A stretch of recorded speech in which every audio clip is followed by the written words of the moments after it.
Okay जी, तो मतलब obviously यहाँ पे कुछ फ्रेशर वाले बच्चे भी हैं, कुछ रेगुलर वाले बच्चे भी हैं, और रेगुलर वाले जो बच्चे थे वो मुझे कह रहे थे कि सर हम क्या ये टॉपिक शुरू से शुरू कर सकते हैं, क्योंकि उन्होंने एडमिशन बहुत लेट में लिया और जिनका पीआरसी बाद में ख़त्म हुआ वो भी ज्वाइन हो गए।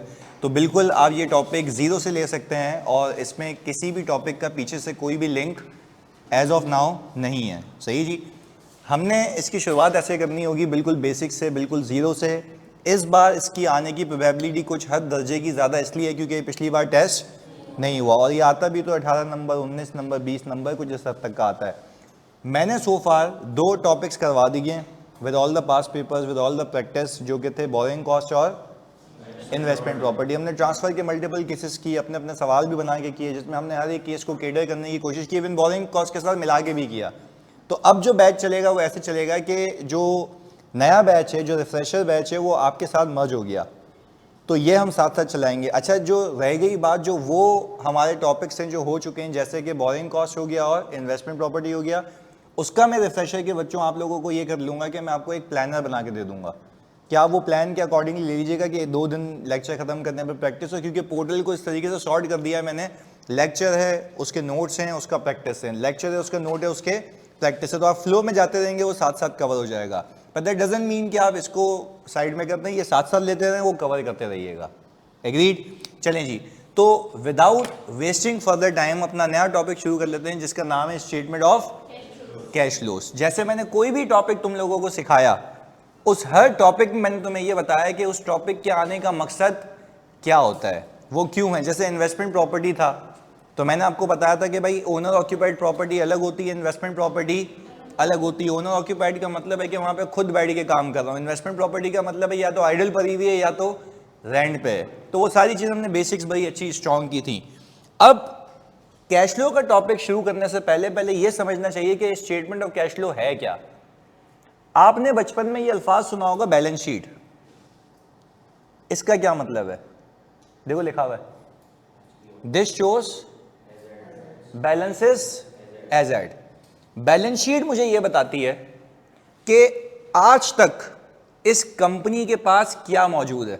जैसे कि आपने अपने पीआरसी लेवल पे सीखा होगा कि मेरे पास एक ट्रेड रिसीवेबल का बैलेंस आ रहा है। क्या वो 1 साल का बैलेंस है, ये वो बता रहा है कि आज तक कितने लेने हैं। यानी फॉर एग्जाम्पल, अच्छा इसमें इतनी सी भी कंफ्यूजन आपने पूछना है क्योंकि ये सवाल बड़ा लेंदी होता है, हम एक एक करके माइनर कॉन्सेप्ट करके इसमें ऐड करते रहेंगे। फिर से मैं आपसे पूछूं आज के बाद कि what does it actually mean by balance sheet, तो आप बताएंगे बैलेंस शीट का मतलब ये होता है कि आज तक इस कंपनी के पास क्या मौजूद है। जैसे कि ट्रेड रिसीवेबल मैंने 2022 में सेल की, उससे मुझे रिसीवेबल जनरेट हुआ 50 रुपये का, उधार पे माल बेचा, तो उस साल का रिसीवेबल कितना हो गया? 50। मैंने अगले साल फिर 50 की सेल की, फिर कितना हो गया? 100। तो मैं अगर आपसे कहूं आज तक कितना हो गया? 100। बैलेंस शीट 100 बता रही होती है, आज तक कितना हो गया। अच्छा, मैंने कहा उसके अगले साल मैंने फिर 50 बेचा, 150, क्योंकि अब तक मैं अज्यूम कर रहा हूं कि रिकवरी नहीं हुई है। तो मैं ये कह रहा हूं बैलेंस शीट आपको एज एट बता रही होती है कि आज तक इस कंपनी के पास क्या असासे, क्या एसेट्स मौजूद हैं।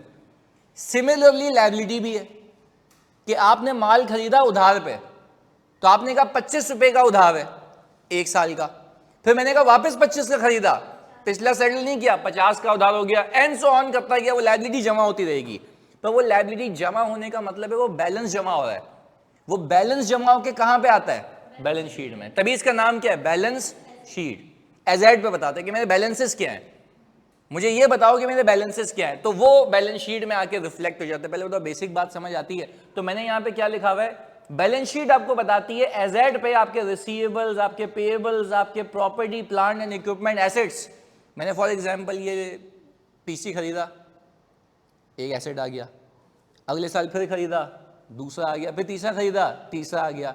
क्या यहाँ पे एक एसेट होगा उस साल का या आज तक का होगा? आज तक कितने एसेट्स मौजूद हैं। That's why I am saying कि बैलेंस शीट बताती है बैलेंसेस। बेसिक बात। चलें, ये जो कैश एंड बैंक बैलेंस आ रहा है, फॉर एग्जाम्पल मैंने 2022 में 70 रुपए का कैश मेरे पास आया, तो बैलेंस कितना हो गया? 70। फिर 30 और आया, फिर 50 और आया, तो टेक्निकली बैलेंस शीट मुझे बता रही होगी उस साल कितना आया या आज तक कितना है, बस ये बात होनी चाहिए, आज तक कितना अवेलेबल है, ये बैलेंस शीट बताती है। एग्रीड? पहला बेसिक फिनोमेना हमने क्लियर किया। अच्छा, अब आगे चलते हैं। मैंने कहा अब मैं बात कर रहा हूं किसकी, प्रॉफिट और लॉस की। ये देखो क्या लिखा हुआ है, फॉर द ईयर। ये आपको ये बताता है कि किसी भी कंपनी ने एक साल में कितना कमाया, किसी भी कंपनी ने एक साल में कितना कमाया, इसीलिए प्रॉफिट एंड लॉस बनाया जाता है फॉर द ईयर। एग्जाम्पल दें सर, हमने एक दिन दुकान खोली और हमने कहा उस दिन की कमाई 15 रुपए, तो मैं कहूंगा उस दिन कितने कमाए, 15 रुपए। याद रखिएगा, फॉर द ईयर या फॉर अ डे। अच्छा, फिर मैंने कहा मैं अगले दिन दुकान खोली, मैंने फिर 15 कमाए। यस, एक दिन की कमाई, क्योंकि कमाई देखी जा रही है उस साल की, उस दिन की। पर मैं बोलूं आज तक कितने कमाए, 30, पर वो बैलेंस शीट में आ जाएंगे, वो जमा होते रहेंगे। पर कमाई देखनी होती है दिन की, साल की, क्वार्टर की, हाफ ईयर की, ऐसे देखते हैं। 30 बैलेंस शीट में जा रहा है, पर जमा हो के जा रहा है। फॉर एग्जाम्पल, आप लोगों ने बचपन में 85 में देखा, जो भी कमाते हो कैपिटल में डालते हो, जो भी कमाते हो, तो वो जो कैपिटल में डालते हो वो जमा हो रहा है ना, पर कमाते हो तो डालते हो ना। तो मैं आपसे पूछूं, कमाई देखी जाती है आज तक की या फॉर द ईयर की? आज तक की देखनी है, कहां जाना है, बैलेंस शीट में। तो फॉर द ईयर और एज एड में फर्क है, ये कहना चाह रहा हूं। एग्रीड? तो हमने दो बातें सीखी। आज के बाद तुमसे मैं पूछूं, बैलेंस शीट बनाई जाती है फॉर द ईयर की, एज एड की, उसमें आज तक की बातें होती हैं। पीएनएल बनाया जाता है फॉर द ईयर का। पहले बताओ, यहां तक हम साथ हैं? बेसिक बिल्कुल बात किए ताकि एक रिकैप हो जाए बेसिक अकाउंटिंग का, क्योंकि मैं कैश फ्लो शुरू करूंगा, वहां पे ये बेसिक कॉन्सेप्ट नहीं होंगे, फिर फंस जाओगे। तो इसीलिए हमने बिल्कुल बेसिक जीरो से लेके चलना है। अच्छा, अब मैंने कहा सर आपको पूछना चाहिए, आप तो टॉपिक करा रहे हैं कैश फ्लो का, आप हमें बैलेंस शीट और प्रॉफिट एंड लॉस का आइडिया दे रहे हैं, लाजमी है, बताता हूं क्यों। मुझे आप एक बात बताओ, अज्यूम किया मैंने कि मेरे पास 2023 तक, 2000 यानी 31 दिसंबर 2023 तक मेरे पास कैश अवेलेबल था 20 मिलियन का। ये क्या बता रहा है 20 मिलियन के उस साल आया या उस साल तक है? उस साल तक है 30 मिलियन। अच्छा, मैंने कहा 2024 मैंने देखा, तो वहां पे मुझे कैश का बैलेंस मिला 45 मिलियन। तो क्या हम ये कह सकते हैं, कि ये इन दोनों का डिफरेंस फॉर द ईयर में पैसा आया या गया है? कैसे पता? इंक्रीज हो रहा है, बैलेंस इंक्रीज हो रहा है। तो मतलब इस साल मेरे पास पैसा आया है, कितना आया है? 25 मिलियन का, इसको हम अंग्रेजी में लिखते हैं सर, 25 मिलियन का इनफ्लो है, पैसा आया है। 25 मिलियन का इनफ्लो हुआ है, पैसा आया है। अब मैं आपसे पूछता हूं, प्रॉफिट एंड लॉस ये बताता है कि कमाया कितना। प्रॉफिट एंड लॉस क्या बताता है? बैलेंस शीट क्या बताती है? एसेट के क्या बैलेंस है। बट शेयर होल्डर पूछ रहा है, ये बताओ इस साल पैसे कितने आए? आप कितने बोलेंगे? 25 में। इस साल पैसे कितने आए? बट क्या आपको ये पता लग रहा है कि ये 25 मिलियन कहां से आए? पता? इसीलिए कहा कि ये कैश में जो चेंज हुआ है ये नेट चेंज है। नेट को अभी एक्सप्लेन करता हूं 1 मिनट में। ये कौन सा चेंज है? नेट का मतलब ये है कि हो सकता है आपने 75 मिलियन कैश आया हो, जिसमें से 50 मिलियन आपने खर्च किया हो, नेट कितना बचा हो? 25। 75 मिलियन आपके पास आया हो, 25 मिलियन आपने खर्च किए हो पैसे, नेट कितने बचे? और वो 25 ओपनिंग में जमा होके क्लोजिंग हो गए। शेयर होल्डर या कंपनी का मालिक कह रहा है पैसे कहां से आए, पैसे कहां गए, ये मुझे बैलेंस शीट देख के समझ, बैलेंस शीट में सिर्फ एक समझ आ रही है कि कितना पैसा पड़ा हुआ है और नेट कितना आया। पहले बताओ, नेट का मतलब समझ आ रहा है? इसमें तुम मुझे बता सकते हो 25 मिलियन कहां से आया? अच्छा, ये बता सकते हो कि 25 मिलियन में से ग्रॉस कितना आया था, कि कहां कहां खर्च हुआ? ये हमें पता नहीं है। तो इस चीज को केटर करने के लिए कहा गया आप एक स्टेटमेंट बनाएं जिसका नाम है स्टेटमेंट ऑफ कैश फ्लोस, तभी हम ये बनाते हैं। ऑब्वियसली ये पीआरसी लेवल पे है नहीं, तो हमें थोड़ा सा इसका एक समा बना के देखना पड़ेगा। बनाते क्यों, पहले वजह समझ लें। ये आपको क्या बताएगा, आया कहां से और कैश या स्पेंड कहां हुआ। तो अब मेरा शेयर होल्डर या कंपनी का जो ओनर है वो बोलेगा अच्छा मुझे ये बात तो पता है कि आज मेरे पास 45 मिलियन का कैश है, साल के शुरू में कितना था 20 मिलियन का, नेट कितना आया।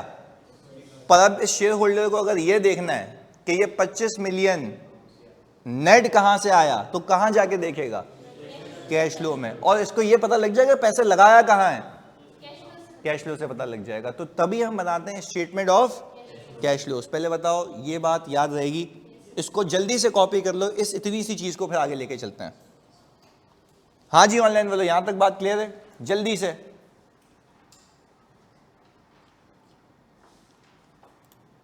ओके जी, बेहतरीन।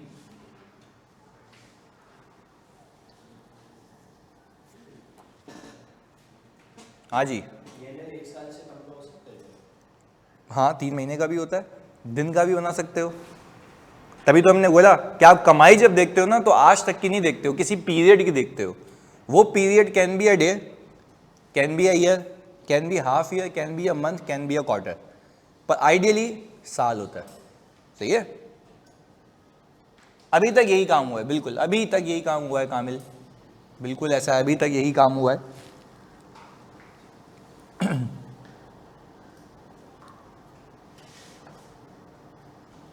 हाँ जी, ये हो गया बैलेंस शीट।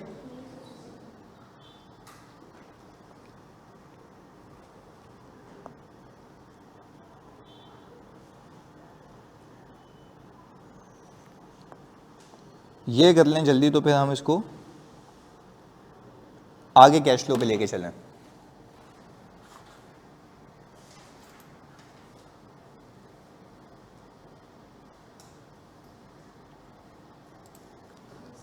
स्क्रॉल करें,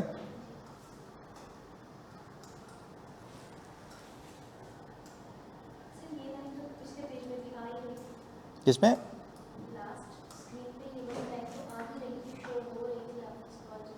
अच्छा तो उसको यूं कर लूं, ये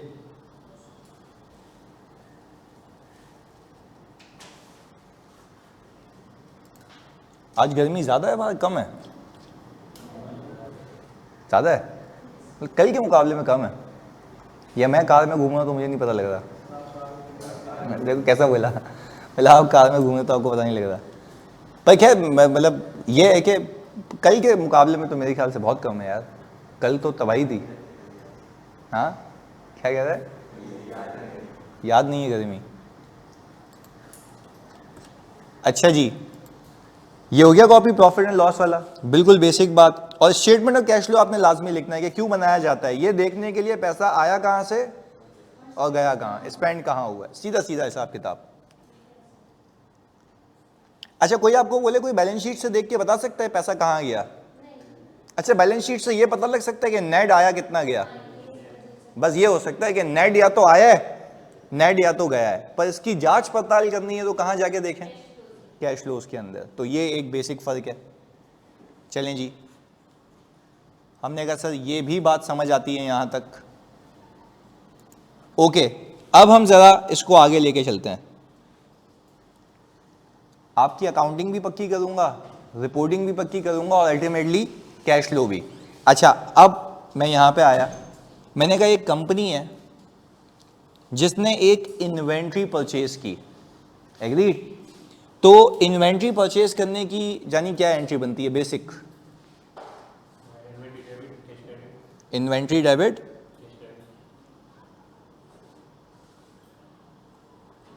और कैश क्रेडिट। चलें, इन्वेंट्री डेबिट हो गई, कैश क्रेडिट हो गया। अज्यूम किया हमने कितने से, 5 लाख रुपए से। अच्छा ये 5 लाख रुपए क्या एक एसेट है या एक्सपेंस है, इन्वेंट्री एसेट है। हाँ जी भाई ऑनलाइन बोलो जल्दी बताओ क्या ये एसेट है। चलें सर, यस, जब तक सेल नहीं करते तब तक एसेट है। हमने कहा सर यहाँ पे लिख भी दिया हमने कि ये हमारा एक एसेट है, क्योंकि फॉर एग्जांपल अगर मैंने दुकान में लाके कोई चीज़ रखी है वो तो मेरी है ना, मैं कहूँगा मेरा एसेट है। जब तक ये बिक तो खर्च होगा ना, पर खर्च भी होगा तो उससे कुछ कमाऊंगा भी तो सही, वो सेल्स होगी। चलें, हमने कहा यही इन्वेंट्री उठा के मैंने बेच दी, पर इस बात को याद रखिएगा, क्या आपका पैसा गया है? कैश आउटफ्लो हुआ है, कितने का? अब ये हमने अलग अलग हिसाब से चला रहे हैं अपने। अच्छा, फिर मैंने ये कहा कि सर इसी इन्वेंट्री को उठा के मैंने बेच दिया। अच्छा, जब इस इन्वेंट्री को उठा के मैंने बेचा तो मैंने लेट से उस पर 9,50,000 रुपये का इसको बेचा, तो मैंने उसकी एक एंट्री बनाई होगी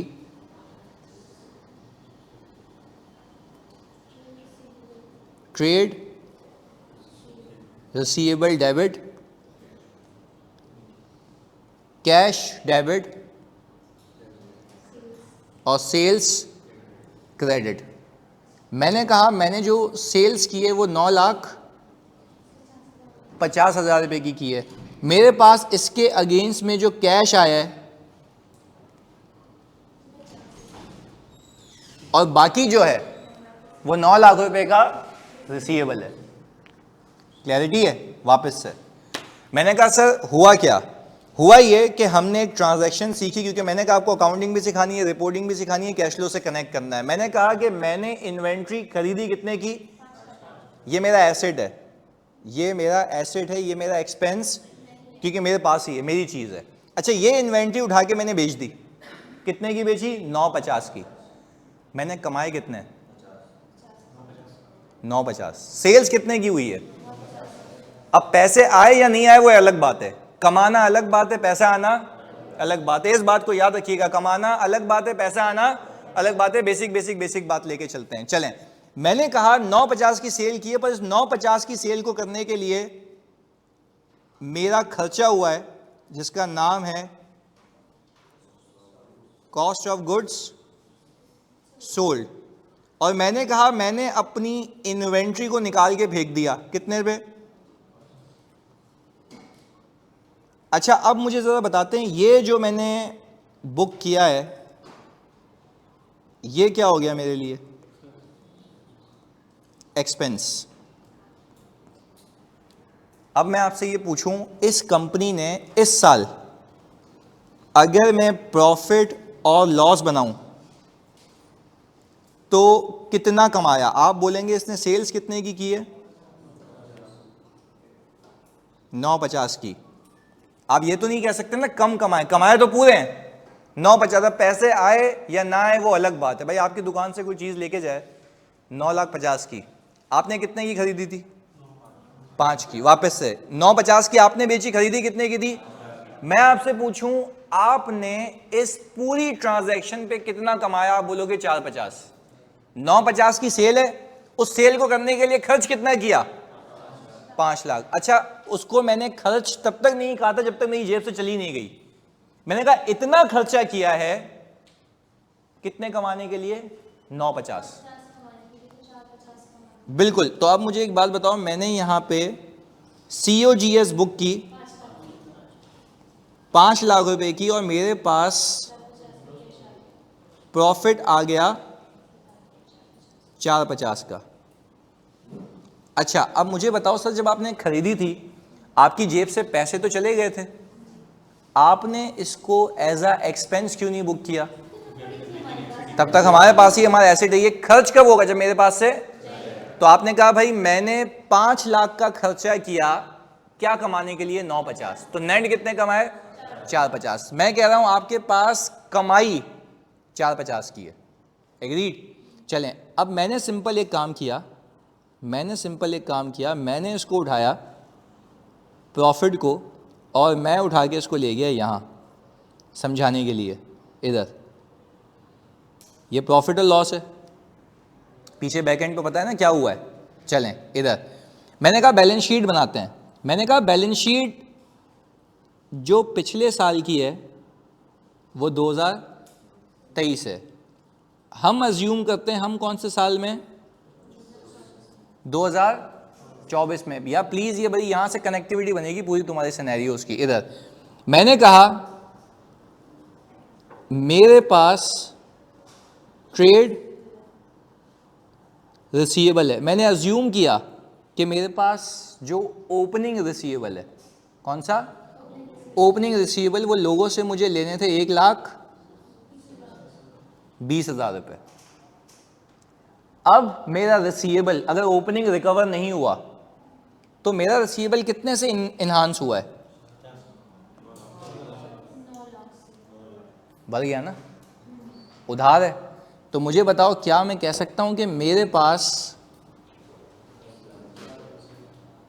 ये हो जाएगा, ये अकाउंटिंग हो चुकी होगी। मैं तुम्हें बता रहा हूं बैकएंड पे चल क्या रहा है, ये अकाउंटिंग हो चुकी होगी। अच्छा, फिर हमने कहा हमारे पास जो इन्वेंट्री का बैलेंस है, इन्वेंट्री का बैलेंस, हमने कहा कि ओपनिंग भी कुछ नहीं था, क्लोजिंग भी कुछ नहीं है, तो साहब ने खरीदी तो थी इन्वेंट्री, खरीद के बेच दी, जितने की आई उतने की चली गई। अच्छा, फिर हमने कहा हमारे पास कैश एंड बैंक है। अच्छा, मैंने अज्यूम किया कि मेरे पास साल के शुरू में कोई 1.5 मिलियन का कैश था। एग्रीड? आपको बैक ऑफ द माइंड पे ये बात पता है कि 1.5 मिलियन का कैश ओपनिंग था, आपकी जेब से गया कितना था, 5 लाख, और आया कितना। अच्छा, तो 5 लाख माइनस करो, 50,000 ऐड करो, तो नेट माइनस ही हुआ है। 15 लाख में 5 लाख माइनस करें और 50,000 ऐड करें, कितना आता है, कितना, 1050,000,000। अच्छा, ये अकाउंटिंग तुम्हें हुई भी मिली है और ये तुम्हारा प्रॉफिट है। अच्छा, अब अगर मैं इन दोनों का डिफरेंस लूं तो कितना आ रहा है, ये कहला रहा है नेट, क्या मैं सही कह रहा हूं, ऐसा है, ये क्या कहला रहा है, नेट आउटफ्लो। पहले बताओ यहां तक साथ हैं। अब देखो पूरी ट्रांजैक्शन समझते हैं। हमने इन्वेंट्री कितने की खरीदी, कैश पे खरीदी, जेब से पैसा चला गया, एग्रीड, मैंने कहा उसको साइड में कर दिया, अब तक ये एक्सपेंस में कन्वर्ट नहीं हुआ। अच्छा, फिर मैंने कहा मैंने यही 5 लाख की चीज उठा के बेच दी, कितने की, 950 की। अच्छा, 950 क्या मेरी कमाई है, यस, 950 मेरी कमाई, मैं इसी पे लाना चाह रहा हूं, 950 मेरी कमाई है, जबकि पैसों में ट्रांसलेट नहीं हुई। आपके सामने प्रूव कर रहा हूं, 950 कमाई है ना, पैसों में ट्रांसलेट किस में कन्वर्ट हो गई, रिसीवेबल में। तो क्या मैं उसको कमाई नहीं कहूंगा, या ये कहूंगा कमा लिए रिसीव नहीं हुए, कमा लिए रिसीव नहीं हुए। तो रिसीव नहीं हुए तो कैश में आए या रिसीवेबल में चले गए, हमने भी तो यही किया। रिसीवेबल 1,20,000 का था, अब उसके अंदर मैंने 9 लाख रुपए ऐड किए, कितने हो गए, 1020,000,000। मैं अगेन तुमसे पूछता हूं क्या वो कमाई है या नहीं है, बट क्या वो कैश में आई या रिसीवेबल में चली गई। ये रहा उसकी प्रेजेंटेशन। इन्वेंट्री तुम्हारे पास ओपनिंग में कुछ थी, क्लोजिंग में कुछ पड़ी है, तो खरीदी थी, वो कहां गई, बेच दी। इन्वेंट्री में कोई भी मूवमेंट नहीं है। अच्छा, मैं तुमसे पूछूं कैश में क्या हुआ पूरा साल, ओपनिंग कैश कितना था, 1.5 मिलियन। तो तुम्हारा कैश ओवरऑल बेसिस पे कम कैसे हुआ, अभी हमने सीखा। 5 लाख रुपए की इन्वेंट्री खरीदी और 50,000 रुपए आए सेल्स की मद में, किसकी मद में, तो पूरे क्यों नहीं आए, वो रिसीवेबल में ऊपर चले गए। क्लियर है, ये फिनोमेना अब तक का है जो मैंने तुम्हें जिक्र किया और बताया। अच्छा, अब आगे सुनो, ये पूरी ट्रांजैक्शन जो मैंने तुम्हें बैक एंड पे सिखाई है, ये तुम्हें ये सिखा रही है कि तुम्हारा ओवरऑल कैश कम हुआ है। नेट कैश कितने से, 4.5 से। अब पता है शेयर होल्डर क्या कह रहा है, सुनिएगा जरा, मजे की बात है। शेयर होल्डर कह रहा है, ये तो अजीब मजाक है, प्रॉफिट आप दिखा रहे हो 4.5 लाख रुपए का, प्रॉफिट आप दिखा रहे हो कितने का, 4.5 लाख रुपए का, और आप कह रहे हो पैसे गए।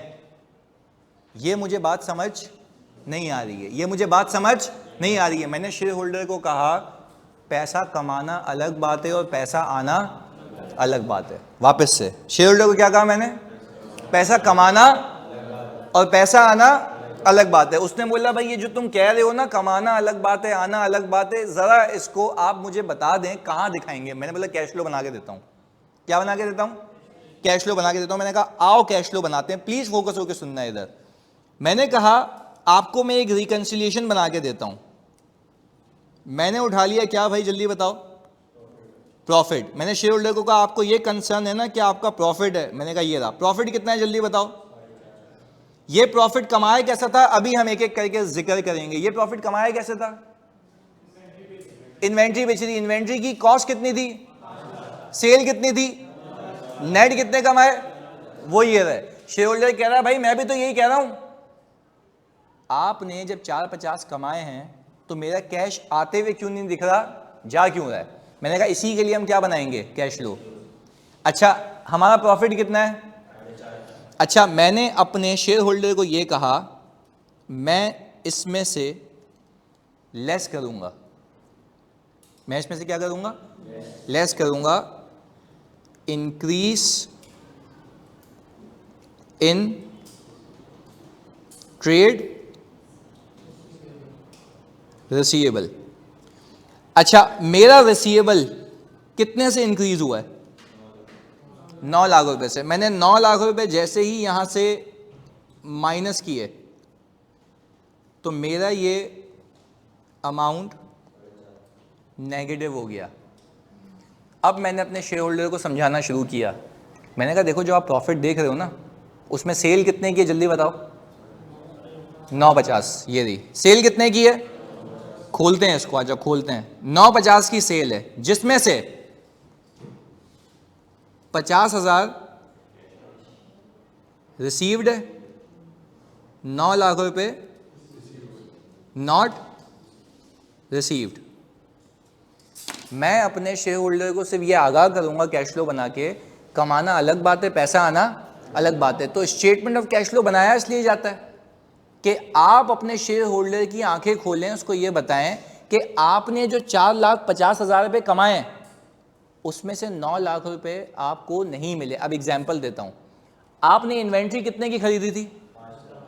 5 लाख की। क्या आपकी जेब से 5 लाख रुपए चले गए थे? हाँ या नहीं? और ये एक्सपेंस के तौर पे बुक भी हो गए। तो कैश गया, एक्सपेंस भी बुक हो गया, अभी रिकंसाइल्ड है। हमारा मकसद क्या है? हम कैश को रिकंसाइल कर रहे हैं किससे? प्रॉफिट से।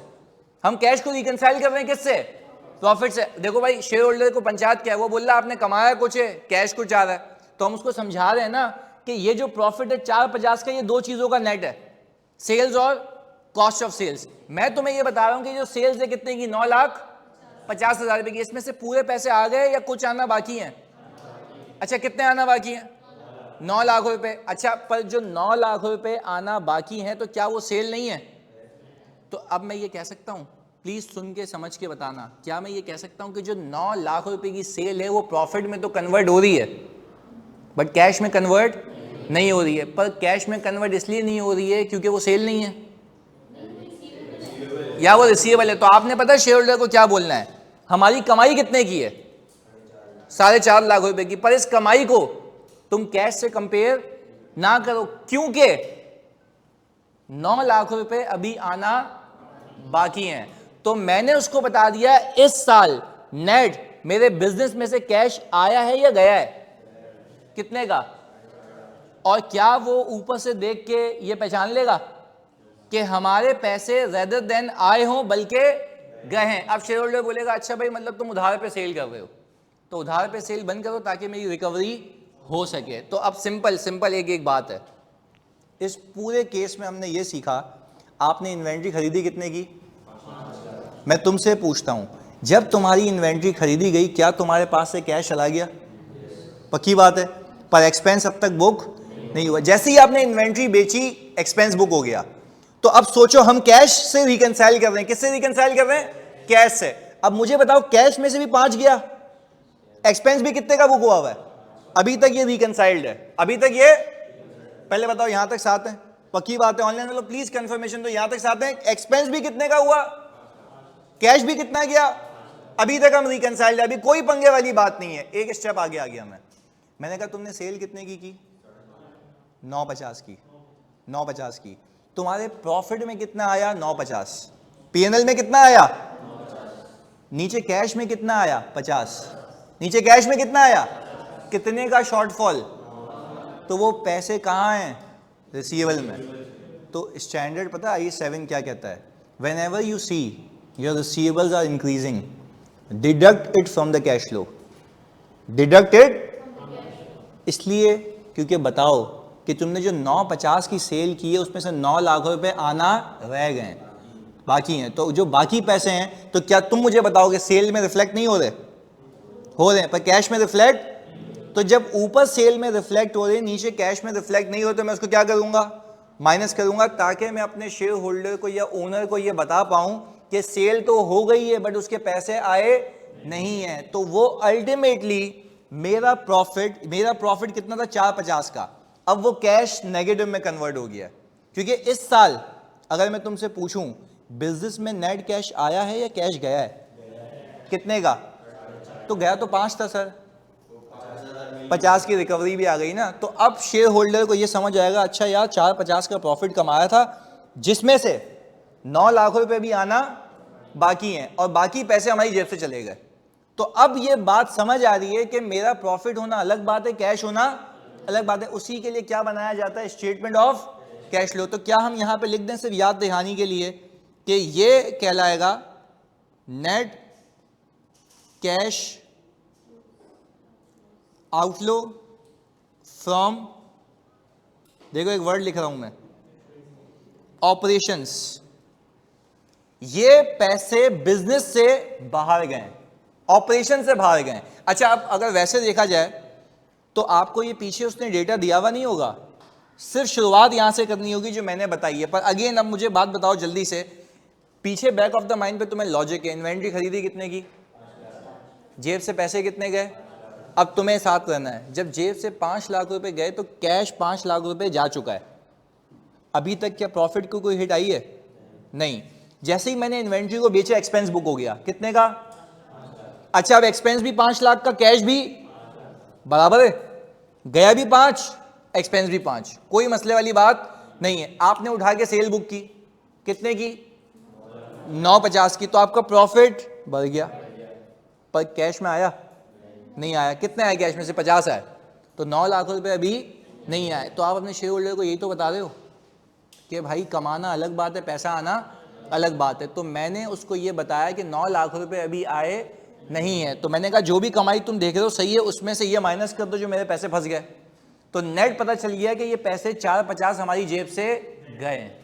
और बैक ऑफ द माइंड तुम्हें पता है कि 5 लाख रुपए कहाँ गए, इन्वेंट्री की परचेज पे, और 50,000 रुपए सेल से आए। तो नेट कितने हो गए, 450 का इनफ्लो या आउटफ्लो, आउटफ्लो, वही बता रहा हूं मैं। तो हम कैश फ्लो बनाएंगे तो शुरुआत कहां से करेंगे, प्रॉफिट से, और फिर अपने शेयर होल्डर को बताएंगे कि प्रॉफिट का होना अलग बात है और कैश होना, और वो किस वजह से होगा, रिसीवेबल्स की वजह से। आपने सिर्फ देखना बैलेंस शीट में जाके आपके रिसीवेबल इंक्रीज हो रहे हैं, आप क्या कर देना, माइनस कर देना, क्योंकि वो ये इस बात की अक्कासी होगा कि वो सेल तो हो गई है बट कैश में कन्वर्ट नहीं हुई है। पहले बताओ बात समझ आ रही है, पक्की बात है। इसको जल्दी से कॉपी करो, इसको और बराबर वाले को जल्दी, फिर इसको आगे लेके चलते हैं।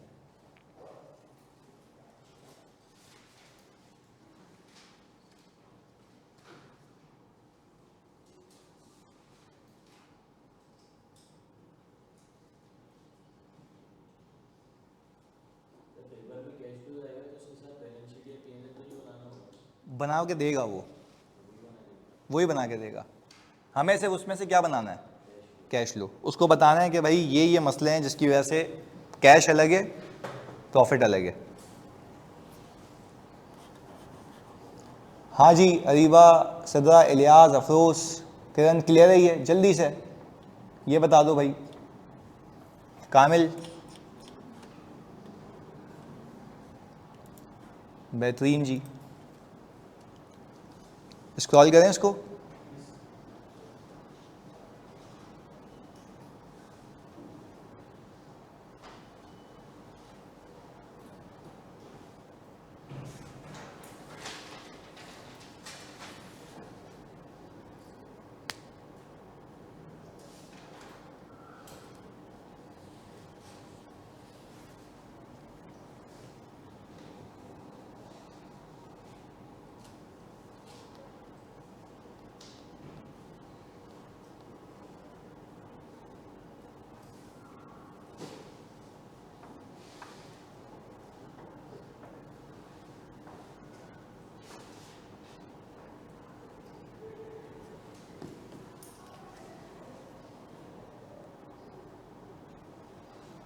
अफरोज कह रहे हैं कि सर 450 के आउटफ्लो से 5 लाख की इन्वेंट्री है, बाकी 50,000 कहाँ गए? भाई 5 लाख की इन्वेंट्री खरीदी और 50,000 कहाँ से आए? सेल से। जबकि सेल कितने की थी? 950 की। तो क्या मैं ये कहूँगा मेरी कमाई 950 नहीं है? कमाई 950 है, बस उसमें से कैश कितना आया? 50,000। तो मैं अपने शेयर होल्डर को यही तो बता रहा हूँ कि जो 9 लाख रुपए हैं वो कैश में ट्रांसलेट नहीं हुए, तो मैंने प्रॉफिट में से वो हटा दिया। तो मैंने कहा कमाई तो है, मैं ये नहीं कह रहा कि कमाई नहीं है, बट वो कैश वाली कमाई तो हमने जैसे ही हटाया तो उसको असल में पता लग गया कि हमारे पास इस साल कैश आने के बजाय गया है। तो that is the logic behind कि मैंने प्रॉफिट से शुरू किया और उसमें से वो हटा दिया जो पैसे रिसीव नहीं हुए। सिंपल। क्लियर है? अफरोज क्लियर है? चलें इसको अगले पेज पे लेके चलें। ये प्लीज लाजमी कॉपी कीजिएगा क्योंकि अब ये एक एक करके ऐड होते होते होते होते एक 1.5 पेज पे चला जाएगा सवाल। नहीं अभी मतलब नहीं, आगे से एक 1.5 पेज पे जाएगा।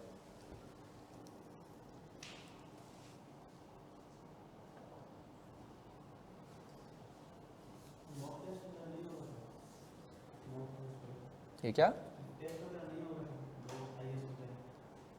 इन्वेंट्री का, वो इन्वेस्टमेंट प्रॉपर्टी का, वो तो मैं रोज होमवर्क दे रहा था ना। अब वो खत्म हो गया ना, कल तो खत्म हुआ है, तो अब होगा ना उसका। सही है? हाँ वो मैंने बोला ना, वो फिजिकल ले लेंगे उस पर भी प्रैक्टिस करते हैं ना और सही हो जाएगा।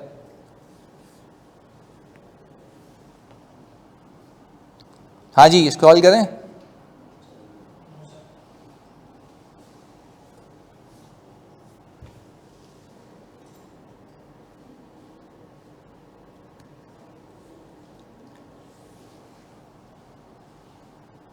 हो गई बैलेंस शीट?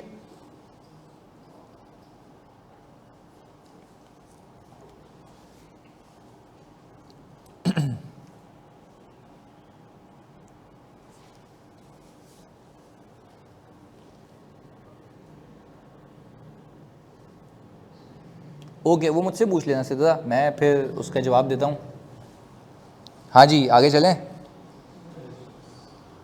आज जो प्रॉफिट और लॉस पे,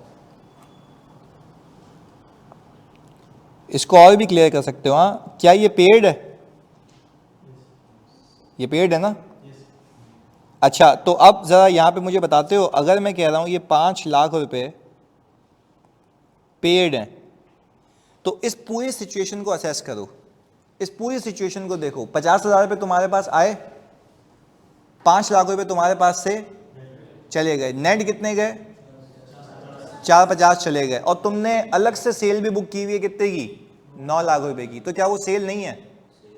सेल है, बट उसके पैसे, तो मैं नीचे यही तो बता रहा हूं कि जो तुम ऊपर प्रॉफिट देख रहे हो प्रॉफिट तो है, बस उसको ये नहीं समझो कि कैश में आया है।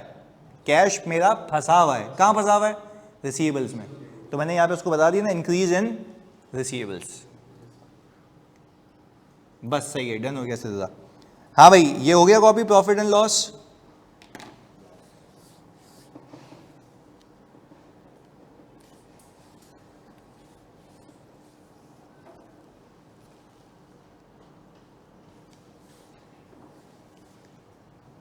चलें अब आ जाएं इसके ऊपर, ताकि हम इसी का रेप्लिका अगले साल लेके चलें।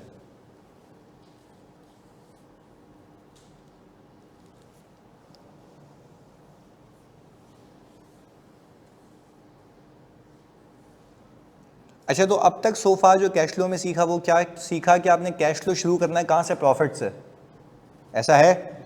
और अपने शेयर होल्डर को ये बताना है कि प्रॉफिट होना और कैश होना, तो वो क्यों अलग बात है? क्योंकि हो सकता है कि जो आपने कमाई की हो वो रिसीव ना हुई हो। अभी आगे और भी केसेस आएंगे। तो जो पैसे आपने कमा लिए और रिसीव नहीं किए वो कहाँ से पता लगेंगे? रिसीवेबल से। देखो कोई आपसे पूछे आपने कमाया, मैं किसी भी कंपनी के फाइनेंशियल्स खोल के आपके सामने रखूं, कमाई कहाँ पे आ रही होगी? प्रॉफिट पे आ रही होगी। आपने वो उठा लिया, पर क्या ऐसा हो सकता है इस कमाई में कुछ पैसे ऐसे हों जो रिसीव, तो वो कैसे पता लगेगा? रिसीवेबल से। आप बैलेंस शीट में जाओगे देखोगे पिछले साल रिसीवेबल कितने थे? 120। इस साल रिसीवेबल कितने हैं? ये खुद ये बता रहे हैं कि इस साल कुछ सेल हुई है और पैसे रिसीव, आप खुद सोचो ना दिमाग से कि यार अगर रिसीवेबल मेरे 8 तक बढ़ गए तो इस साल हुआ क्या होगा कि सेल हुई होगी और पैसे नहीं आए होंगे। तो सिंपल फिनोमेना है, प्रॉफिट को उठाओ, कहां से उठाओगे प्रॉफिट को? प्रॉफिट एंड लॉस से। और जाके कहां देखोगे बैलेंस शीट में कि रिसीवेबल इंक्रीज तो नहीं हो रहे। अगर रिसीवेबल इंक्रीज हो रहे हैं तो उसका क्या मतलब है कि इस साल सेल हुई है जो कि प्रॉफिट में तो आ रही है बट कैश में, तो ओपनिंग और क्लोजिंग रिसीवेबल का difference is technically increase in receivable. पर आप ये भी तो सोचो ना बैक ऑफ द माइंड पे कि अगर फॉर द ईयर में, एक साल में मेरा रिसीवेबल इंक्रीज हुआ है तो वो सेल की वजह से हुआ है या क्रेडिट सेल की वजह से?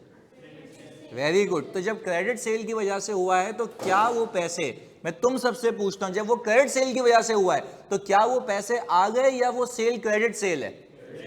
वो क्रेडिट सेल है जो कि अब तक पैसे रिसीव नहीं हुए। मैं यही बता रहा हूं अपने शेयर होल्डर को, कंपनी के ओनर को, कि प्रॉफिट तो कमा लिया बट कैश में रियलाइज नहीं हुआ। पहले बताओ लॉजिकल बात समझ आती है?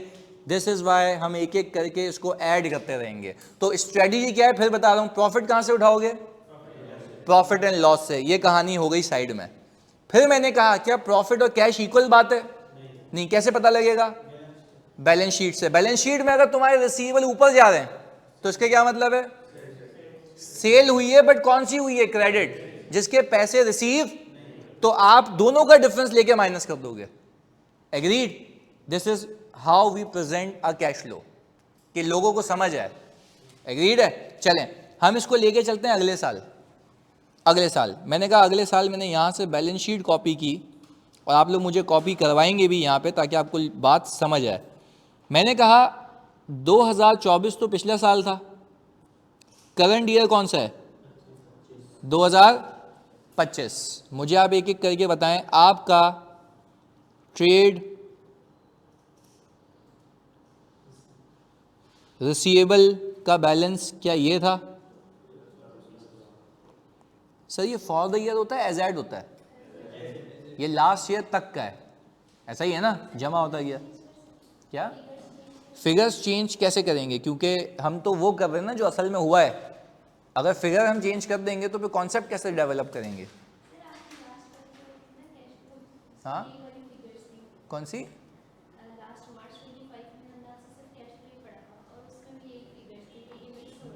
नहीं, तो उसमें मिक्स क्यों हो रहा है? मतलब ये तो बाय तुक्के में डाल दी। अभी इस साल कुछ भी बता दो, कितने की भी सेल करवा दो, वो कर लेते हैं। सही है? हाँ इस साल कुछ भी करवा लो, सही है। वो तो बाय डिफॉल्ट मैच हो गया होगा, मतलब वो लाजमी नहीं है। इधर आगे चलें, ट्रेड रिसीवेबल आ गया और ट्रेड रिसीवेबल के बाद आपने कहा कैश एंड बैंक बैलेंस कितना है? 15 लाख नहीं है, 1050। आपने कहा 10500000। ये आ गया आपके पास कैश एंड बैंक का बैलेंस। ये साल की शुरुआत है या आखिरी है? शुरुआत है। लास्ट ईयर खत्म हो चुका, लास्ट ईयर कैश भी बता चुके उसको। अच्छा भाई, अब हमने कहा हम यहां पर आए और हम बनाएंगे प्रॉफिट और लॉस। ये आपने मुझे बताना है। मैंने कहा प्रॉफिट और लॉस बनाने से पहले, जानी प्लीज फोकस करना है यहां पे, प्रॉफिट और लॉस बनाने से पहले आपने एक इन्वेंट्री खरीदी, क्योंकि इन्वेंट्री खरीदूंगा तो बेचूंगा ना इस बार। कितने की खरीदें? 80,000 की। चलो भाई ये तो सस्ती हो गई। Inventory debit, cash credit. कितने की? 70,000। 80 कितने बोले थे? ये लो 80,000। ये एक्सपेंस है एसेट है? एसेट है। अभी भी फिर लिख देते हैं इसके ऊपर, ये हमारा एसेट है। एक्सपेंस में कब कन्वर्ट होगा? जब सेल करेंगे। हमने कहा कि सर हम यहां पे टेक्निकली एक एंट्री बनाएंगे, COGS डेबिट और इन्वेंट्री क्रेडिट। कितने से? 80,000 रुपये से। क्या हम ये कह सकते हैं कि मेरा 80,000 का एक्सपेंस भी हो गया और पैसा भी चला गया? एक्सपेंस भी माइनस हुआ हुआ है, कैश भी माइनस हुआ हुआ है, अभी तक कोई पंगा नहीं है। एग्रीड। चलें जी, हमने कहा फिर इसी चीज को हमने बेचा कितने का? 120 का। बस चलो ये कर लेते हैं। हमने कहा कि भाई यहां पे कैश डेबिट हो गया और सेल्स क्रेडिट हो गई, 1,20,000। या प्लीज ये जरा आपने ये सोचना है यहां पे। अब मैं आपसे पूछूं, मैंने यहां पे जो कमाई बतानी है वो 1,20 बतानी है, COGS बताना है कितने का, और आपके पास नेट प्रॉफिट नहीं ना, अभी नहीं है ना, कैश पे सेल की हमने। अभी आए एक एक करके देखते हैं। भाई क्या कैश पे सेल नहीं हो सकती? हो सकती है, कैश पे सेल कर दी। अच्छा फिर मैं बता दूं, सेल्स, मैं फिर बता दूं, सेल्स होती है for the year. Profit and loss बनता है फॉर द ईयर, अभी शुरू में सिखाया। ये इस साल की कमाई है, ये इस साल की कमाई है। और मैं इसको थोड़ी सी टेक्निकलिटीज के बारे को थोड़ा ऊपर लेके जाता हूं। मैंने कहा हुआ ये कि बंदा आया जिसको पिछले साल उधार पे माल बेचा था, जिसको पिछले साल उधार पे, उसने मुझे कहा यार आपको मुझे 9 लाख रुपए देने थे, उसमें से आज मैं आपको कितने लें उससे पैसे? 4 लाख रुपए। चलो हमने कहा कि भाई वो हमें दे रहा है 4 लाख रुपए, तो हमने पता है क्या किया, कैश डेबिट ट्रेड रिसीवेबल कितने से? 4 लाख रुपए। अच्छा अब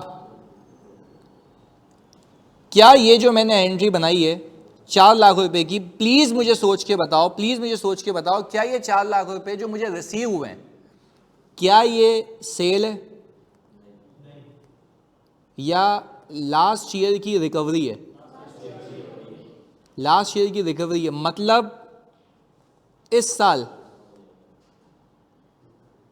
प्रॉफिट पे कोई इम्पैक्ट नहीं है। हमने सिंपल लिख दिया, इस साल इसके प्रॉफिट पे कोई इम्पैक्ट। मतलब लॉजिक बताऊं क्यों? क्योंकि ये तो पिछले साल की सेल थी, रिकॉर्ड कब हुई थी, रिसीव कब हो रहे हैं, इस साल, तो ये बेसिक बात है, ये रिकवरी है। अच्छा अब जरा कैलकुलेटर निकाल लें प्लीज, ताकि आप हेल्प कर पाएं इसमें। 1020 में से, 1020 में से यहां पे लिख भी देते हैं हम, 1020,000 में से अगर मैं 4 लाख रुपए माइनस करूं, 6 लाख ये बचे होंगे, अकाउंटिंग हो चुकी होगी, सही है, पर पीछे मैकेनिज्म मुझे पता होना चाहिए। अच्छा इस साल की सेल कहां गई? वो तो है ही कैश में, वो तो है ही कैश में। अच्छा अब कैश एंड बैंक का बैलेंस बताओ, अभी देखते हैं। 1050 आप लिखेंगे अपने पास, सही जी, यहां पे बना लेते हैं। आपने कहा 1050,000 ओपनिंग है, इसमें आपने इन्वेंट्री खरीदी कितने की, और इस साल जो सेल की उससे पैसे आए 1 लाख, और पैसे आए 4 लाख रुपए, ऐसा ही है भाई। अच्छा आपका ये बैलेंस कितना आ गया, यही है, ये हो चुका है, और पीछे मैंने आपको बता दिया कैसे हुआ है पूरा हिसाब किताब। अच्छा अब शेयर होल्डर भाई फिर जाके साल के आखिर में शेयर होल्डर भाई कह रहे हैं कि हमारे पास बताओ कैश कितना आया नेट, प्लीज बताओ। 440, 440 is your inflow, 440 is your inflow, gross या नेट? पूरा नेट, सब नेट। अच्छा अब शेयर होल्डर पता है क्या कह रहा है, भाई ये क्या मजाक है, 440 का इनफ्लो दिखा रहे हो और प्रॉफिट कितने का है, 40,000 रुपए का। पिछली दफा के पैसे कब रिसीव हुए हैं, इस साल। तो हम बोल रहे हैं 1 मिनट सब्र करें, हम आपको क्या बना के देते हैं, स्टेटमेंट ऑफ कैश फ्लो। हमने कहा आ जाओ भाई स्टेटमेंट ऑफ कैश फ्लो बनाते हैं। जब मैं स्टेटमेंट ऑफ कैश फ्लो बनाने लगा तो मैंने शुरू कहाँ से किया?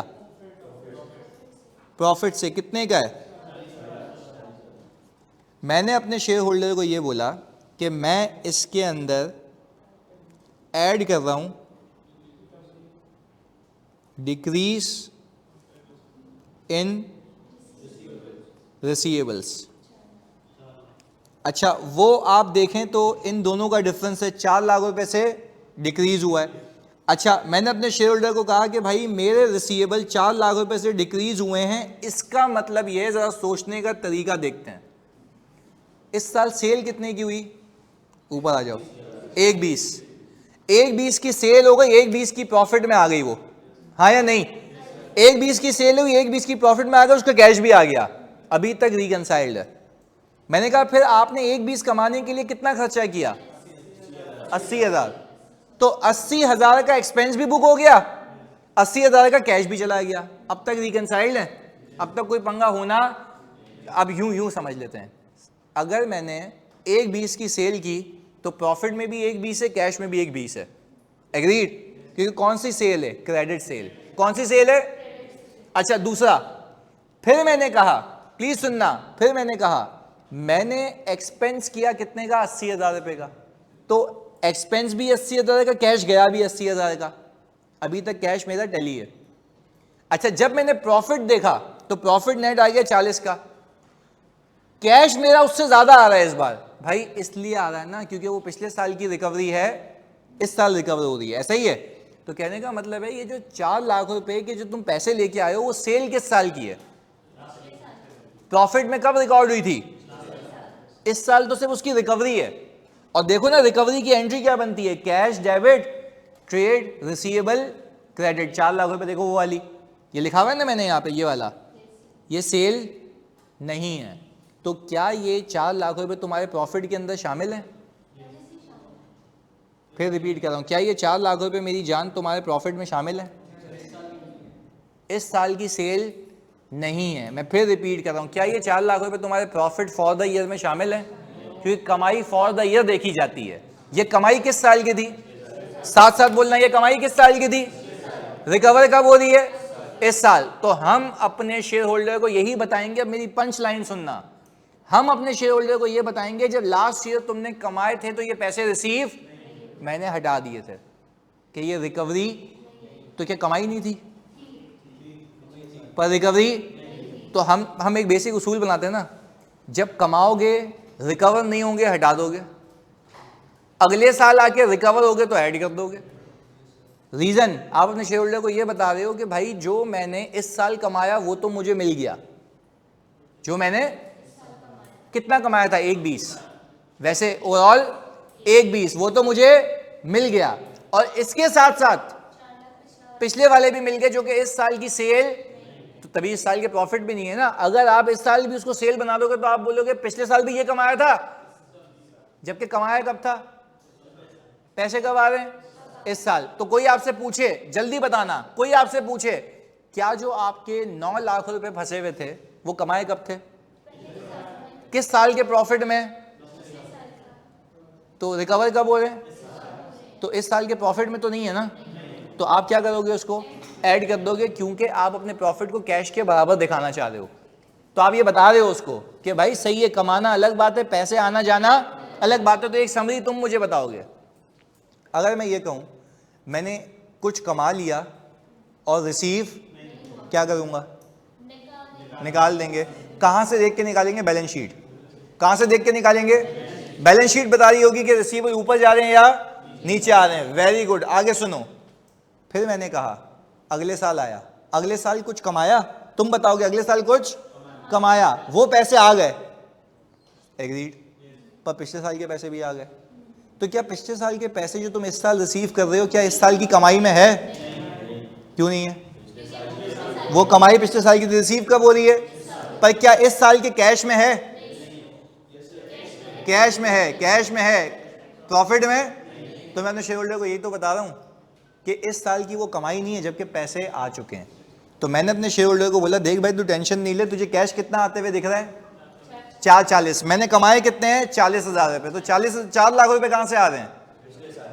पिछले साल की रिकवरी जो कब हो रही है? इस साल। तो क्या हम अपने पास ये एक अहद कर लें, अगर आपको रिसीवेबल इंक्रीज होता हुआ दिखे तो आप बोलोगे सेल हो गई, पैसे, या सिंपल जबान में कमा लिया, पैसे नहीं आए, तो हम क्या करते हैं? उसको माइनस कर लेते हैं। Very good. अगले साल आए, अगले साल जब पिछले साल के पैसे रिसीव होंगे तो आप बोलोगे ये कमाई किस साल की है, रिसीव कब हो रही है? इस साल के प्रॉफिट में शामिल, तो हम ऐड बैक कर देंगे, तो हमारा प्रॉफिट कैश में कन्वर्ट हो जाएगा, हमारा प्रॉफिट कैश में कन्वर्ट हो जाएगा। तो पहले बताओ क्या ये बात समझ आ रही है? पक्की बात है। जल्दी से इसको अगले साल को कॉपी कर लें। हाँ जी, ऑनलाइन वालों क्लैरिटी है? जल्दी बता दो भाई। हाँ जी मुनीब जानी, क्लियर है? वो अभी मैंने रिपीट कर दिया था ना कि 1,20,000 रुपये की जो सेल है, वो सेल भी है, वो कैश भी है। इसी साल की सेल है, इसी साल का पैसा है, उसमें तो कोई पंगा ही नहीं है।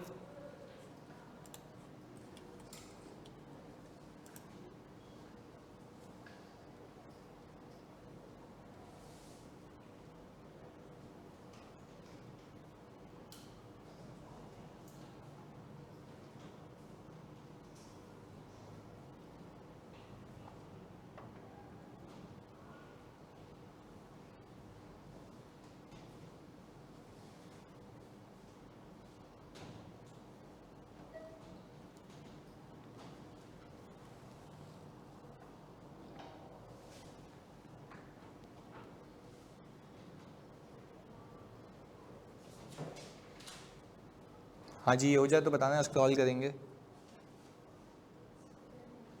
कर लें स्क्रॉल।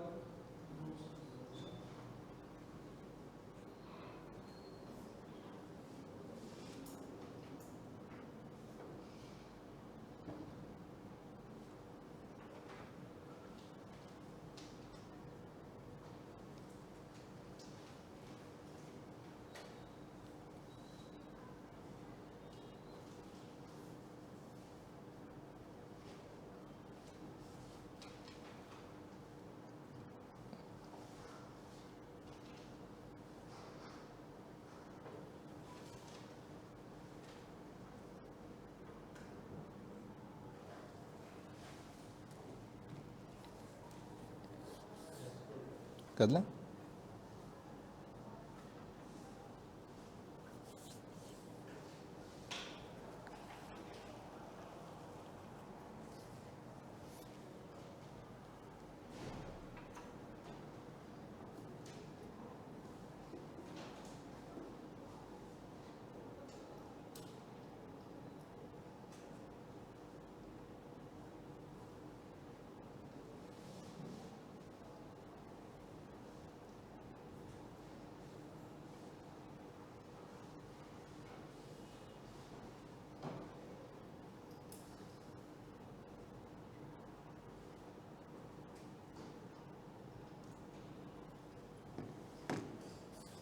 ये लाजमी लिखना कि जो कैश डेबिट और ट्रेड रिसीवेबल मैंने क्रेडिट किया है ना, इस पे अपनी याद दहानी के लिए, रिवीजन पर्पस के लिए लाजमी लिखना कि सेल नहीं है, ये लास्ट ईयर के पैसे इस साल रिसीव हो रहे हैं, जो कि सेल थी लास्ट ईयर की, रिसीव आज हो रहे हैं।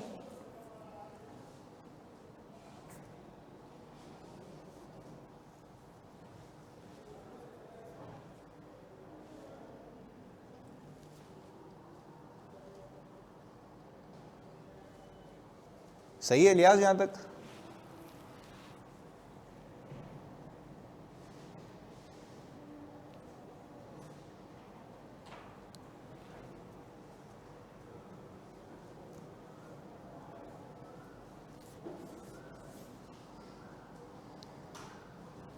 हाँ जी, स्क्रॉल करें।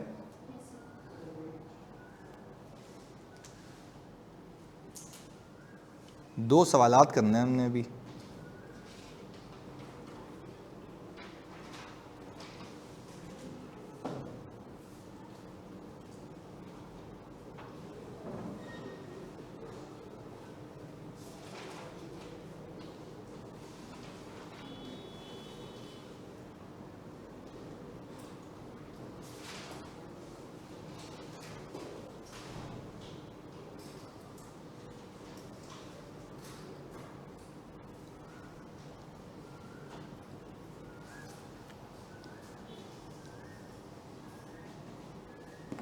इसको ऐड नहीं किया हमने, ऐड करके कितना हो जाएगा 440।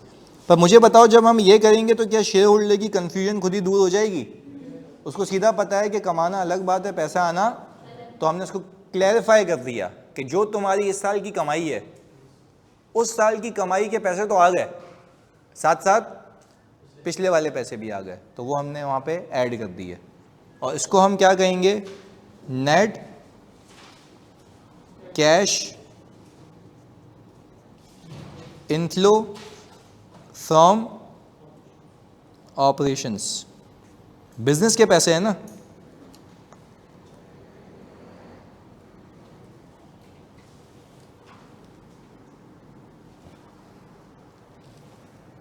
हाँ जी, एक प्रश्न कर लें? आ जाओ जी, एक सवाल करते हैं।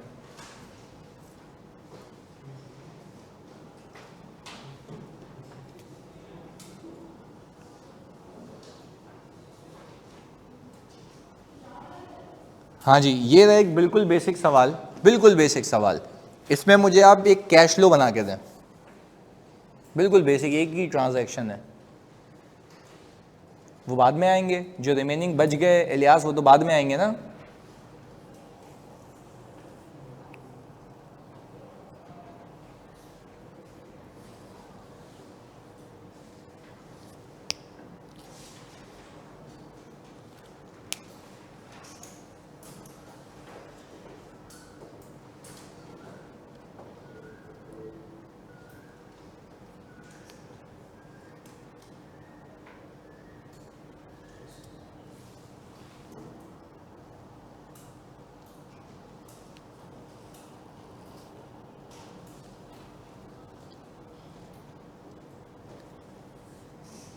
इसमें रिसीवेबल कम हो रहा है या इंक्रीज हो रहा है?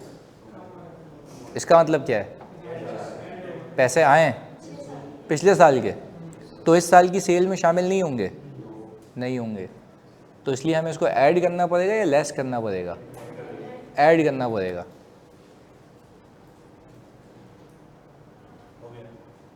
डन। अच्छा, वो नेट कैश इनफ्लो देखो मैच है तुम्हारा, ये भी तो चेक करना है ना पेपर में। कैश और कैश का डिफरेंस लो तो वो मैच होता है। हाँ जी, आसिम कह रहे हैं कि सर मैच है।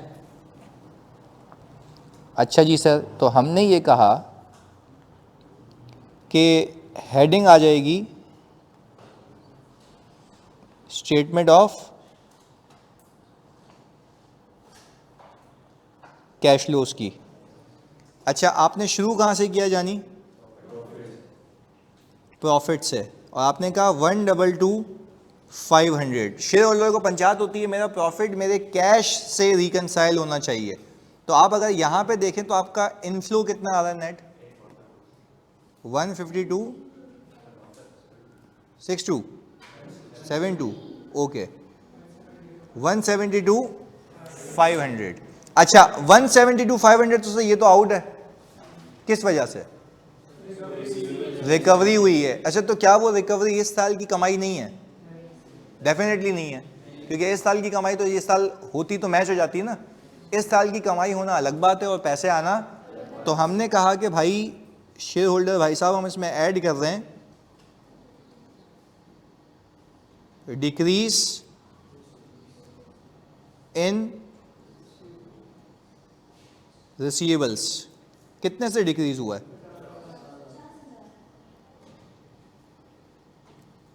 तो ये आ गया हमारे पास 172,500। इसका नाम हमने रख दिया net cash inflow from operations. Clarity है? तो अब क्लियर आइडिया हो गया, नहीं शेयर होल्डर को ये बात समझ आ रही है, जो इस साल कमाया वो तो आ गया और पिछले साल का भी पैसा आ गया, तो ये हमें पता लग रहा है कि ऑपरेशन से इतने पैसे जनरेट हुए हैं। चलें एक और सवाल करते हैं। अगला सवाल ये हम ले आए यहाँ पे,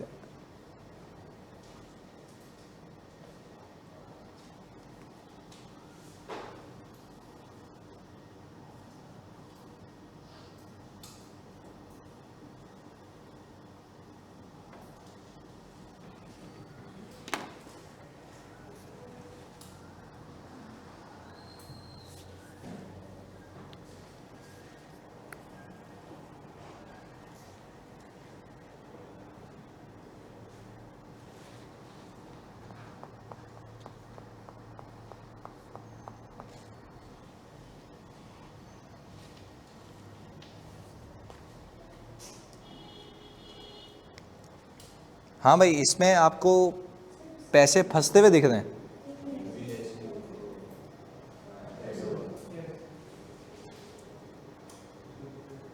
यानी आप कह रहे हैं कि सर इस साल जो भी हमने कमाई की है उसमें से कुछ पैसे नहीं आए, और वो तुम्हें कैसे पता लग रहा है? उसका रिसीवेबल क्या हो रहा है? तो हम किसी भी कंपनी के फाइनेंशियल्स खोलेंगे ना, तो हमें समझ आनी चाहिए कि भाई रिसीवेबल्स बढ़ रहे हैं, मतलब कैश फ्लो में वो माइनस हो रहे होंगे, क्योंकि वो कमा तो लिए हैं, रिसीव नहीं हुए। अच्छा जी, तो ये कह रहे हैं कि भाई सर इंक्रीज़ हुआ है 30,000 रुपये का, तो हमने कहा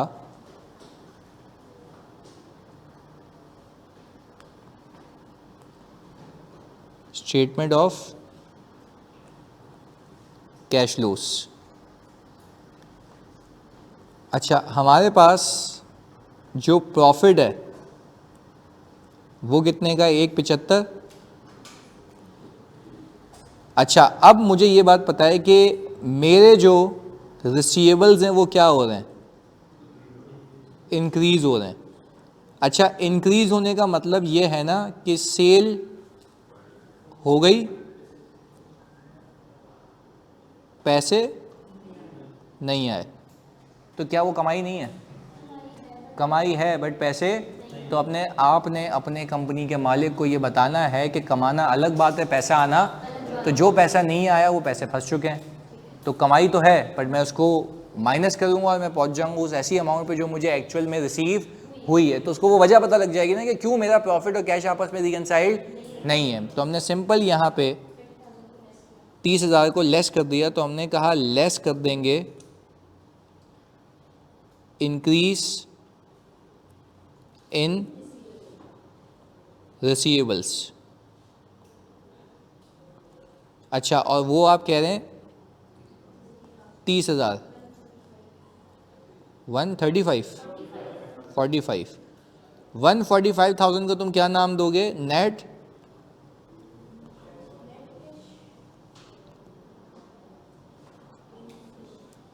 इनफ्लो फ्रॉम ऑपरेशंस। पहले बताओ, क्या ये और इसका नेट इनफ्लो मैच होता है? बेहतरीन। सर ये कैश फ्लो 2024 का बन रहा है अगर दिसंबर 2023 के एक्सट्रैक्ट्स दिए हुए? नहीं, ये कैश फ्लो 2023 का बन रहा है। ये कैश फ्लो कहाँ का बन रहा है? क्योंकि कैश फ्लो बनता है for the year, cash flow for the year का बनता है। तो आप 2023 पे खड़े हुए हो, तो कैश फ्लो कहाँ का बन रहा है? 2023 का। 23 का कि इस साल क्या हुआ, 22 के एंड से लेके 23 के एंड तक क्या हुआ, तो यह है ना, ये 23 का कैश फ्लो है। सही है, ओके। अब एक स्टेप आगे चलते हैं ताकि हम कोई होमवर्क करने के लायक हो जाएं। अगेन हमने कहा केस 2। अच्छा, केस 2 में हम लिखते हैं कॉन्सेप्ट ऑफ, क्या लिखा है भाई? पेबल्स।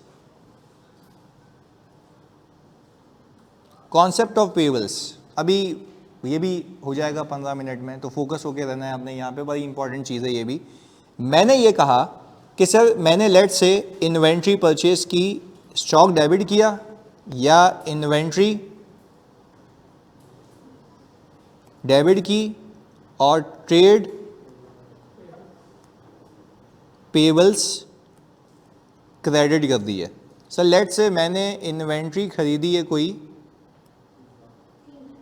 3 लाख रुपए की, जल्दी से मुझे बताते हो क्या ये इन्वेंट्री मेरा एसेट है? एक्सपेंस कब होगा? जब सेल करूंगा। अच्छा, क्या इसका कोई कैश आउटफ्लो है? नो कैश आउटफ्लो, कोई कैश आउटफ्लो नहीं है। ये बात याद रखिएगा, खरीदा है पर पैसे, पर अभी एक्सपेंस नहीं हुआ, अभी भी क्या है मेरा? एसेट है। चलें, हमने कहा इसको उठा के हमने बेच दिया, और हमने इसको कोई बेचा है 650 पे, तो हमने यहाँ पे एक एंट्री बनाई, कैश डेबिट और सेल्स क्रेडिट कितने से? 650 से। मैं आपसे पूछूं कि क्या ये इन्वेंट्री आपकी इन्वेंट्री रही या चली गई? चली गई। तो आप यहाँ पे cost of sales expense debit कर देंगे और इन्वेंट्री को क्रेडिट कर देंगे। कितने से? यानी जितने की खरीदी थी उतनी ही पूरी बेच दी। अच्छा, अब अगर मैं यहां पे प्रॉफिट और लॉस बनाऊं तो क्या आप मुझे ये बता सकते हैं कि सर सेल्स कमाई कितनी है? इसको कमाने के लिए मैंने खर्चा कितना किया? तो नेट कितने कमाए? 350 का हमारा प्रॉफिट आ गया। अच्छा, बट अभी बाकी आगे तो मैं बाद में जाऊंगा, पहले ये बताओ कि ये जो 3,50,000 का प्रॉफिट है, सही है, इसको मैंने सेल कितने की है? इसमें 650। क्या 650 का कैश आ चुका है? हाँ या नहीं? ये रहा कैश सेल्स है। कौन सी सेल है? कैश सेल है।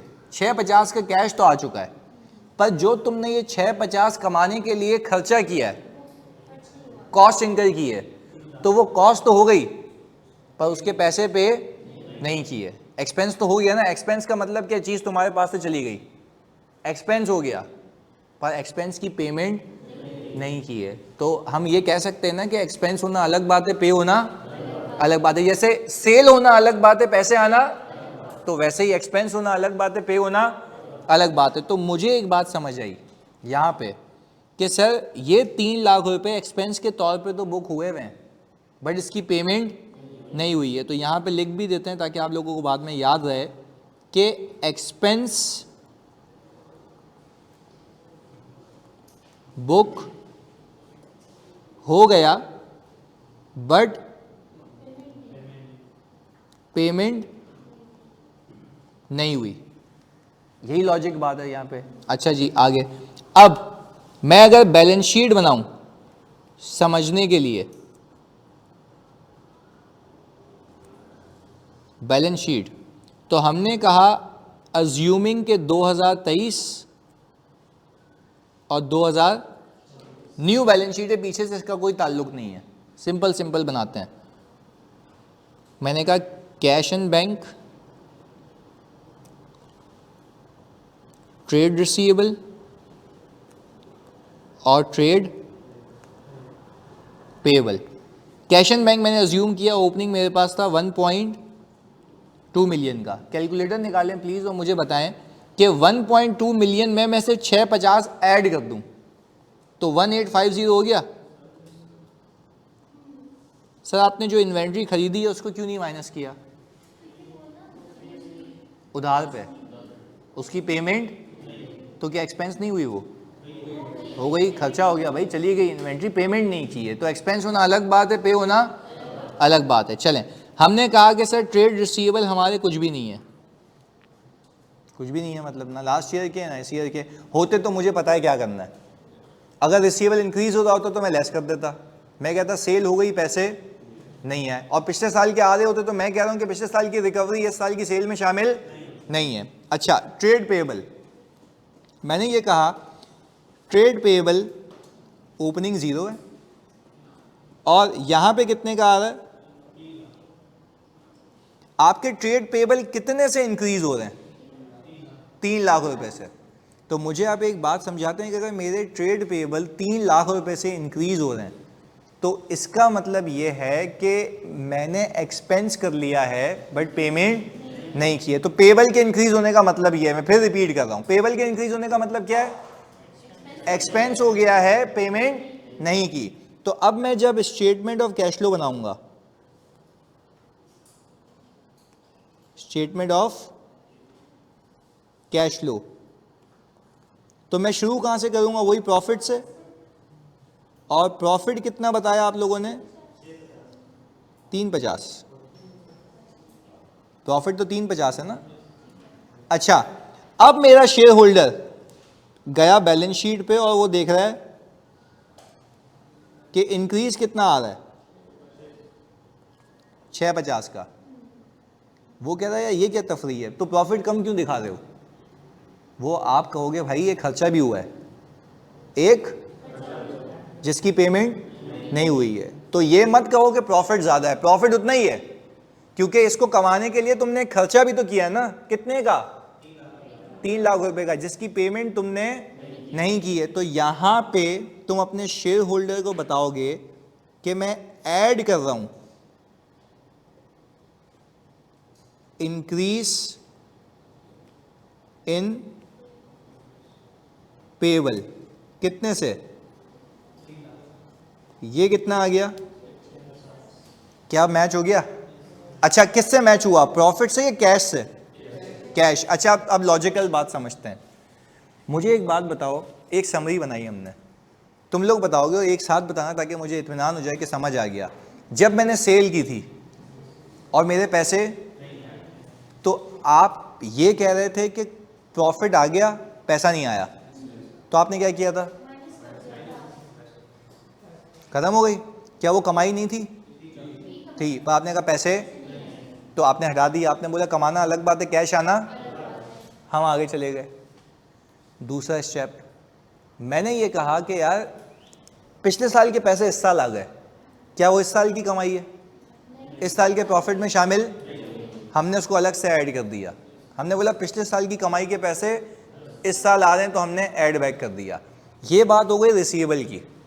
अब हम किस पे आ गए? पेबल पे। अच्छा, फिर मैंने आपको लॉजिक देना शुरू की। मैंने कहा पेबल का मतलब क्या है? पेबल का मतलब यह है कि तुमने एक चीज़ खरीदी, इस्तेमाल की और पैसे। अच्छा, जब एक चीज़ खरीदी तुम्हारा एसेट, उसको इस्तेमाल कर लिया, एक्सपेंस। मैं तुमसे पूछता हूँ क्या एक्सपेंस हो चुका है? क्या तुम्हारा प्रॉफिट उससे कम हो चुका है? कितने से? फिर मैं तुमसे ये पूछता हूँ कि जब तुम्हारा प्रॉफिट 3 लाख रुपए से कम हो चुका है, तो क्या उतना पैसा भी गया है? नहीं गया।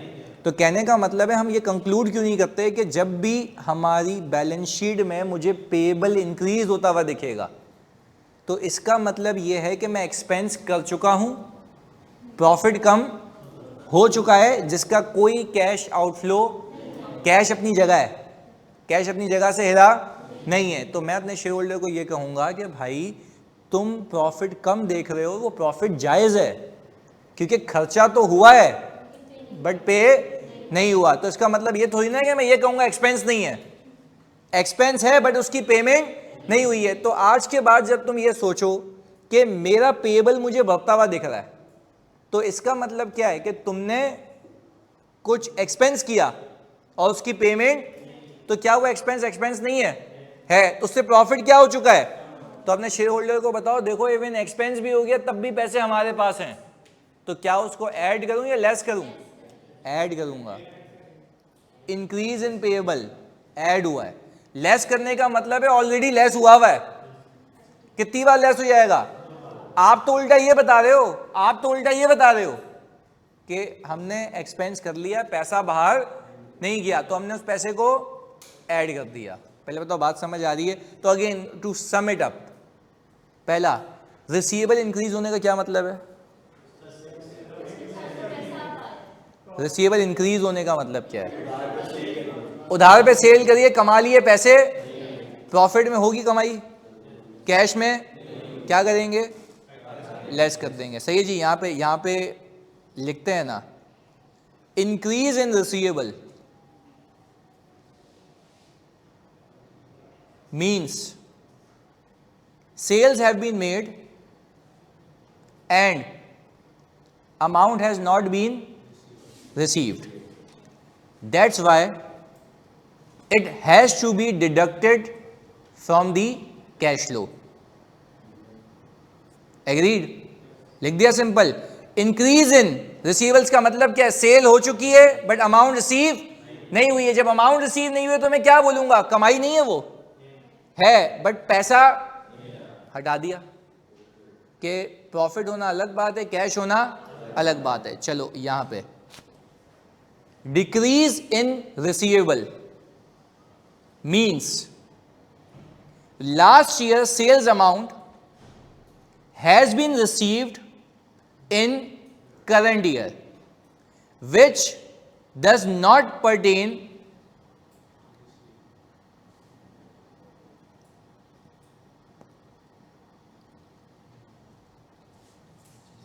हाँ भाई क्या लिखेंगे, which does not pertains to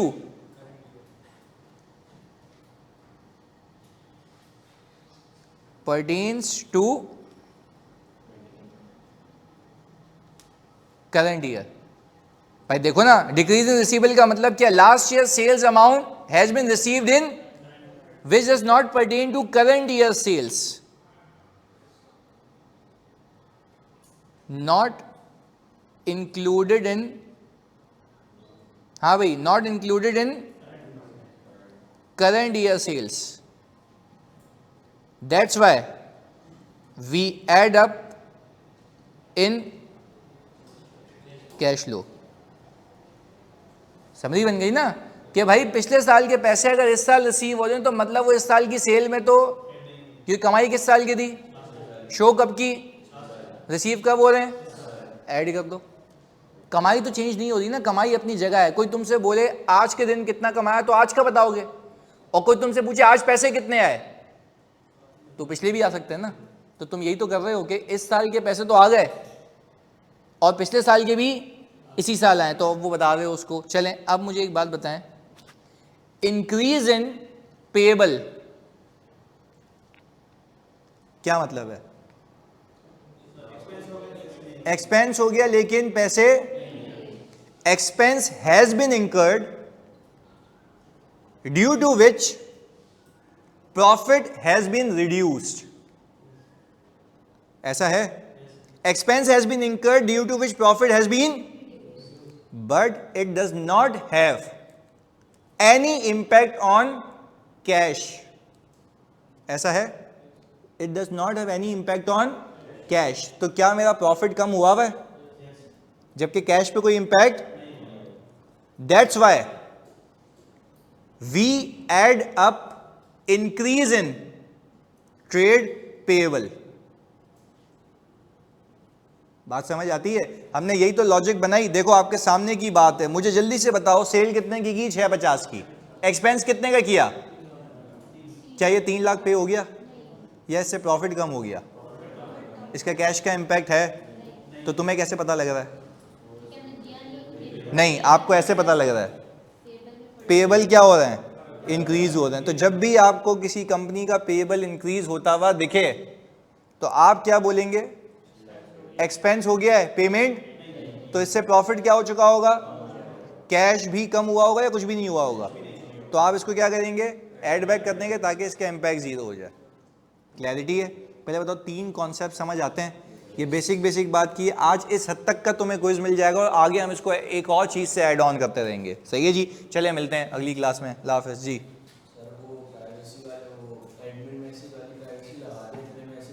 मैंने लगाई तो थी बीच में, इतने सुकून से था, मैं वापस लगा देता हूँ। चलें ओके।